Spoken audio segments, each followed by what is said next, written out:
మనం రోజు స్నానం చేస్తాం. రోజుకి 2 సార్లు కూడా స్నానం చేసేవాళ్ళు చాలామంది ఉంటారు. ఎందుకంటే డర్ట్ ఏదైనా ఉన్నా, దుమ్ము, ధూళి ఏదున్నా పోతుందని. అవునా? కానీ మైండ్ నుంచి చెత్త రిలీజ్ చేయడానికి ఏం చేస్తున్నాం మనము?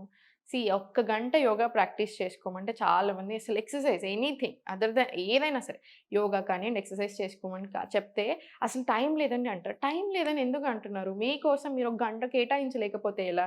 అండ్ మీరు గమనించండి, మీరు ఎక్సర్‌సైజ్ స్టార్ట్ చేశాక, మీరు ఆసన ఎస్పెషల్లీ యోగా ప్రాక్టీస్ స్టార్ట్ చేశాక, మీకు చాలా భయం తగ్గిపోతుంది. అండ్ ఆల్సో బాగా కాన్ఫిడెంట్ అవుతారు. చాలా కాన్ఫిడెన్స్ పెరుగుతుంది మీకు. కావాలంటే మీరు గమనించండి, మీ చుట్టూ ఉన్న వాళ్ళని ఎక్సర్‌సైజ్ స్టార్ట్ చేశాక they become very confident.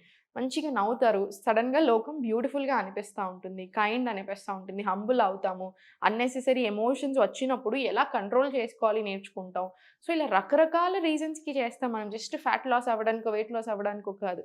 So, please neglect చేయకండి. మీ హెల్త్ గురించి, మీ మైండ్ గురించి, మీ బాడీ గురించి ఒక్క గంట ప్రాక్టీస్ పెట్టుకోండి. ఎవ్రీ డే కాకపోయినా అట్‌లీస్ట్ వీక్లీ 5 టైమ్స్ వచ్చేలాగా చూసుకోండి.